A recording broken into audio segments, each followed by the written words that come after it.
Today, I'm taking a day trip to Ojo Santa Fe, one of New Mexico's luxury hot springs resorts located just outside of Santa Fe. I'll show you exactly what a day pass experience looks like, from check-in to lockers, what you actually get, and how to spend the day so it feels seamless and elevated. I'm also going to walk you through every pool, tell you which ones are my favorites, and share a few local tips so you can have a perfect day trip whether you're visiting Santa Fe or Albuquerque. And of course, we're ending at Blue Heron for a proper post-soak meal. This is Ojo Santa Fe. So we just arrived. It took about 45 minutes to get here from Albuquerque. If you have a room, you go check in at guest reservations. We're just doing a day pass today. What you do is you go check in at the spa. Check-in consisted of signing a digital waiver and paying for the privilege of doing nothing.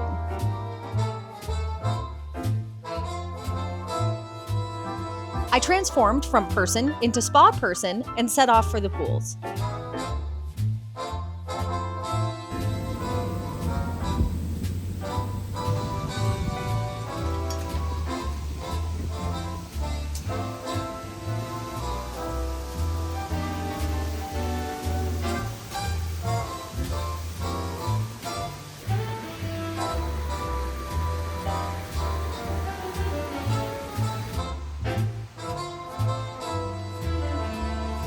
And just like every good story, we're going to start this epic journey at the end of the property.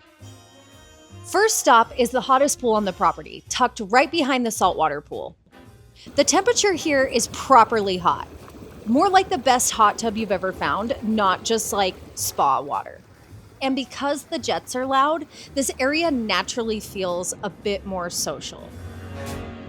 You'll notice a little waterfall spout at the edge. There's always at least one person parked under it, fully melting into another dimension. Keep in mind there's no shade over this pool, so you can go from I live here now to I need a break really fast. Bring a water bottle because there are water stations at every pool. Next, I'm taking a break from the heat and making my way to Sage's Cafe. On the way, you pass some of the overnight accommodations. Here are some quick glimpses of the one bedrooms and the casitas that are tucked along the path, which makes the whole place feel more like a small village than a day spa.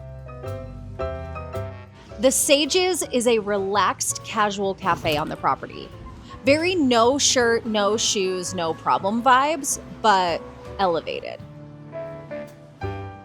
It's a spot for coffee, tea, juice, beer, wine, and light bites when you need a little intermission. I usually go for a mimosa, but today I ordered a breve, and it was seriously delicious. Rich, creamy, smooth espresso totally hit the spot. There is seating both inside and outside, and the indoor lounge is especially nice. There's a beautiful fountain, cozy chairs, and even board games. It's a great little reset before heading back out for the next round. Right outside of the Sages is the long thermal pool, and this is one of the most popular spots on the property. The temperature of the water is warm, but not as hot as some of the others, so it makes it easy to stay in for longer. It's also shaded, and there's a big stretch of loungers here, which makes it a really convenient base camp if you're spending the day soaking. For me, this one feels a little bit more communal, and it's usually pretty busy, so I don't linger long. But if you like the social vibe and want a comfortable temperature that you can just hang out the whole day in, this is probably your pool. And then, tucked right behind the long thermal pool is my favorite pool on the whole property. I like to call it my little Ojo-asis. It's got this incredible rock formation in the middle, plus that hot spout situation that turns people into melting candles. The temperature is perfect. It's right between the long thermal pool and then the hottest pool that we went to first. So it's the perfect temperature to just settle in. There's also a shade cover, which means you get both shaded and sunny zones, depending on your mood and your relationship with the sun.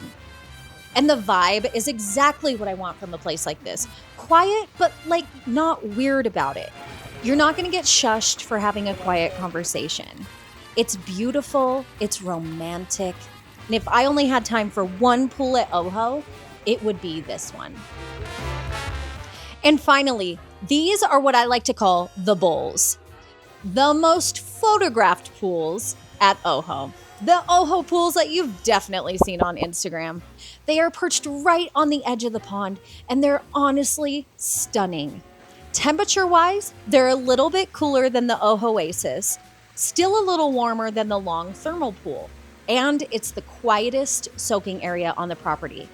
Even when it's busy, vibe stays very calm and very low volume.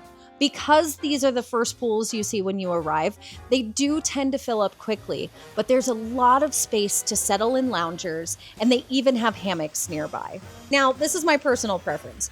The bowl seats are kind of rough, like bumpy concrete rough. And I like my water a little hotter. So I don't camp out here. But if you want to get your iconic photos and you're the type of person who wants to marinate in a literal bowl of thermal spring water, these pools are for you.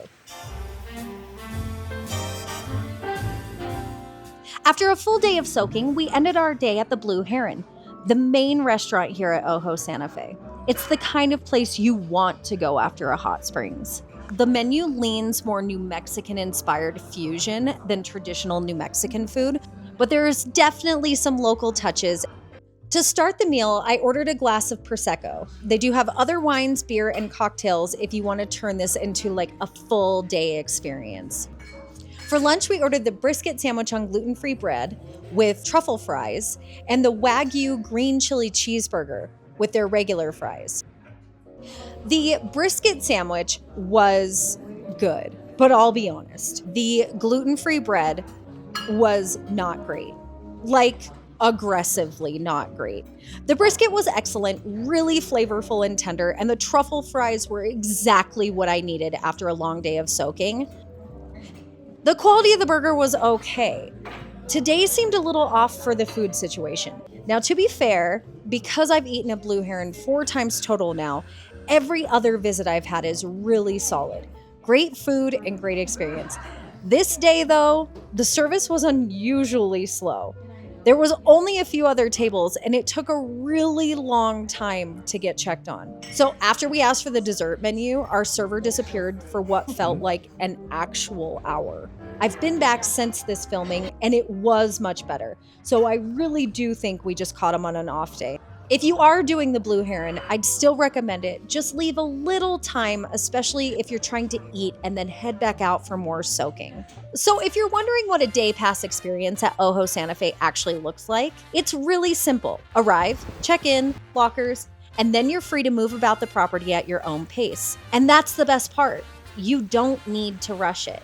You're basically paying for access to the soaking areas and the full property for the day. And you have a long window to do this. Day soaking runs from 10 a.m. to 10 p.m.